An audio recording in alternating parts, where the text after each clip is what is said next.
bien, bonjour à tous, je reviens parmi vous pour une nouvelle vidéo. Et je vous propose aujourd'hui, le thème est la vie de Charles de Foucault, dont beaucoup ont entendu parler et d'autres non. J'ai choisi ce thème parce que Charles de Foucault eut une vie extraordinaire, en deux mots, et son thème est passionnant. Euh, pour, euh, pour comprendre un petit peu ce qui s'est passé, il fut officier de l'armée française, explorateur et géographe, avant de devenir catholique religieux, prêtre, ermite et linguiste. Avant de commencer, je tiens à préciser que mes sources d'information proviennent d'un livre de Jean-François Six qui s'intitule La vie de Charles de Foucault, dont j'ai été obligée de m'imprégner pour comprendre sa vie et essayer de visiter avec vous les grandes étapes de sa vie. Donc le comte Charles de Foucault est né d'une famille aristocratique, bien sûr, le 15 septembre 1858 à Strasbourg. Ce garçon, malheureusement, fut orphelin à l'âge de 6 ans et il fut élevé par son grand-père, dont il suit les déplacements dans sa carrière militaire. Donc il reçoit une éducation aristocrate, évidemment, catholique, et à l'adolescence, malgré toute cette bonne éducation, il s'éloigne totalement de la foi et connaît un goût pour la vie facile. Il poursuit des études assez médiocres, pas parce qu'il était idiot, mais parce qu'il ne travaillait pas. Il est admis difficilement à Saint-Cyr à 21 ans et il mène une vie solitaire. Et il flâne paresseusement parce qu'il s'ennuie. La vie lui paraît pesante et il se néglige sur le plan vestimentaire. On le sent indifférent totalement à la vie. À 18 ans, il perd ce grand-père qu'il aimait tant, qu'il avait élevé, et il dira que le grand malheur de sa vie, eh bien, c'est ce deuil. La tendresse que lui témoignait ce grand-père l'avait empêché jusque-là de sombrer dans la débauche et le sordide. Mais ce lien qui le retenait encore dans la droiture était maintenant brisé. Donc il devait voler de ses propres ailes, mais en avait-il la force? Cette souffrance, elle va provoquer chez lui un abattement profond et elle va entraîner un grand laisser-aller. Euh, des pantalons sales, des cheveux trop longs. Et suite à cette déchéance, il perd ses galons et pour lui, Saint-Cyr, c'est terminé. Puis il entre à l'école de cavalerie de Saumur, évidemment. Il avait des connaissances et il en sort à la dernière place. Il est nommé sous-lieutenant et il se fait muter à Pont-à-Mousson, dans l'est de la France, à côté de Nancy, où il y installe une garçonnière. Et ses chefs le trouvent trop jeune, manquant de fermeté, au caractère mou, et estiment qu'il n'est pas du tout à la hauteur de ses fonctions. Ses camarades diront de lui qu'il est un bon gros réjoui, et malgré tout, qui avait quand même gardé ce tact de la bonne éducation, une délicatesse exquise et une grande générosité. Un gourmet qui aimait régaler les autres et régaler les autres, mais de tout ce qu'il possédait, c'est-à-dire de son domestique, de sa charrette avec de son cheval. Voilà, bref, il mène la grande vie et il dilapide toute sa fortune. Pour vous donner un ordre d'idée, fortune qui est de l'ordre de plusieurs millions de notre temps. Donc, fête nocturne, vie de débauche, mais à côté de ça, il devient de plus en plus fermé, froid, mélancolique. En apparence, c'est un bon vivant, mais qu'y a-t-il derrière ce cœur qui passe de plaisir en plaisir? Un vide douloureux et une grande tristesse, mutisme, dégoût, ennui, un non-sens à sa vie. C'est-à-dire que là, il était en train de vivre son thème sur le mode horizontal.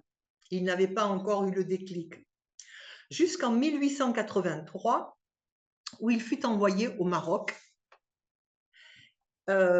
Et de retour en France, il fait la connaissance d'un prêtre, l'abbé Huvelin, qui va le guider dans sa démarche, et il rencontre Dieu à 28 ans, au premier retour de Saturne, et il décide de ne vivre que pour lui. Son vide sera comblé à ce moment-là.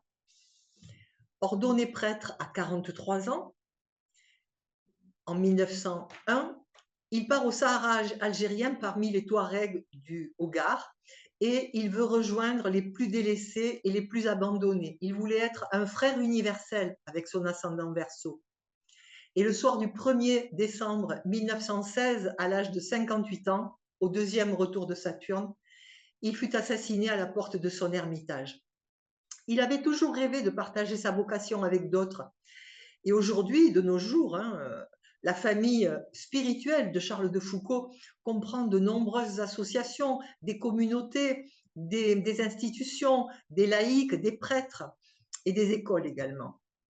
Et il est canonisé par le pape François en 2022. Voilà les grandes lignes de sa vie et j'ai trouvé intéressant d'aller à la rencontre et de comprendre les étapes de sa vie, car le thème que nous allons voir à présent va éclairer le chemin qu'il a emprunté. D'abord, une enfance douloureuse avec des deuils successifs qui l'ont complètement brisé. Ensuite, une jeunesse tapageuse dans laquelle il s'est complètement perdu. Et enfin, sa rencontre avec le divin.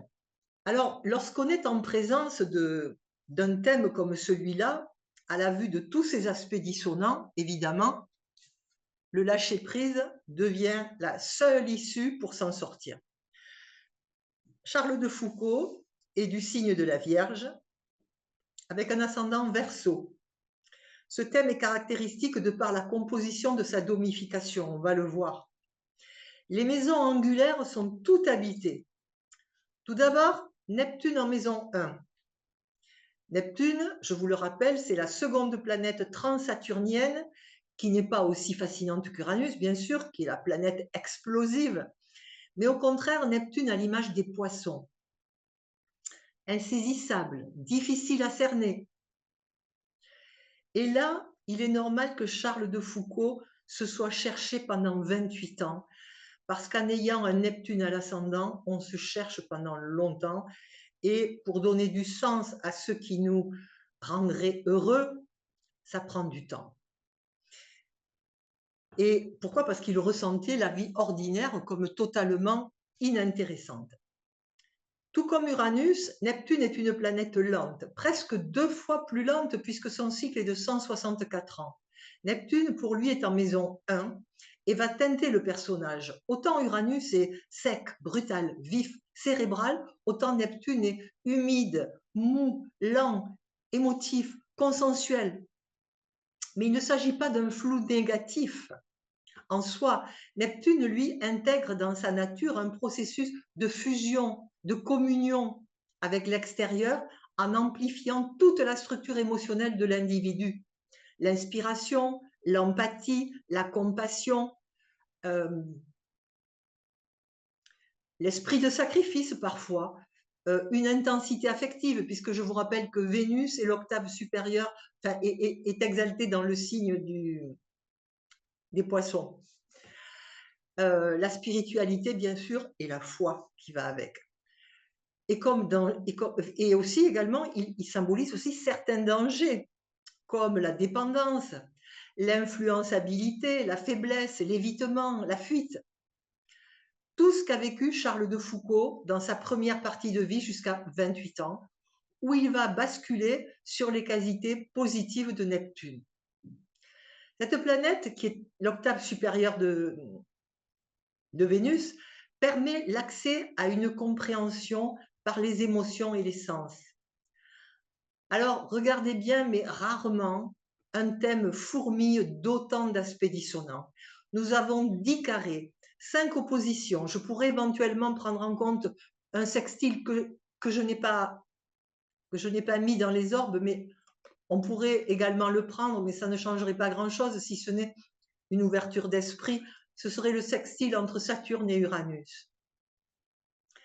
Mais enfin, ce thème si difficile n'a pas empêché la sublimation la plus haute, la sainteté, les vertus jusqu'à l'héroïsme. D'abord, une maison 7 habitée, qui signait un intérêt pour les autres, mais une difficulté étant jeune, lorsqu'il s'en remettait aux autres sur un mode naïf. Mais de quels autres parle-t-on? Une planète Soleil-Mercure en 7 qui sont très dissonantes. Les planètes en 10 le sont également au fond du ciel, c'est la même chose. Il s'est contenté de vivre jusqu'à ses 28 ans sur un mode horizontal, et s'il avait poursuivi cela, il aurait pu tomber malade et ne pas vivre jusqu'à 58 ans. Ce thème nous parle de blocage extrêmement difficile, d'échec, de lenteur, bref, une vie de non-sens. Mais il y avait chez cet homme, en toile de fond, une aspiration vers l'absolu, une quête dont il fallait trouver le chemin et attendre le grand moment de la fulgurance. Au moment où sa conscience a basculé, eh bien, les blocages, les échecs, les lenteurs, les excès se sont amoindris, car il s'envole vers des aspirations qui ont changé complètement de teinte, on le voit bien. La douloureuse opposition entre Vénus et Pluton, qui représente les échecs et les excès affectifs, s'est mue en un amour fervent pour le grand tout, car Vénus Scorpion est devenu un tremplin vers la voie de l'absolu, et l'a guidé vers cette rencontre brutale comme une brûlure, une grande passion comme le Scorpion, un incendie. Et sa vie se consumera pour l'absolu, car il a su passer d'une vie de non-sens à un appel qu'il portait en lui depuis son premier jour.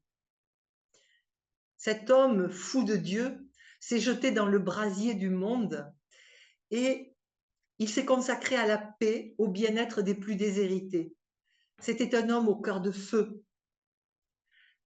À première vue, c'est un thème extrêmement difficile à vivre, un cauchemar, mais que seul l'abandon total pouvait alléger.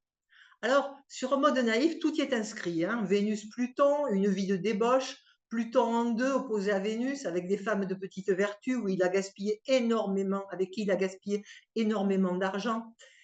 C'est un jeune officier, Mars en 10, mais vient le moment où cette vie ne peut plus le satisfaire. À noter également que la dualité propre au signe mutable le saisit également.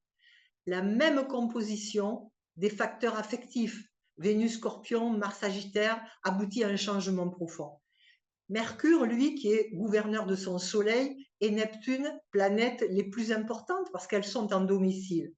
Et nous remarquons que beaucoup de planètes aussi sont en débilité. Ça, c'est à noter. Donc, ça veut dire que ce sont des lieux de son thème, certaines énergies qu'il doit récupérer pour lui, puisqu'avec l'exil, on est dans la pleine projection et on s'en remet aux autres. Donc, on va remarquer Jupiter en Gémeaux, qui est en exil,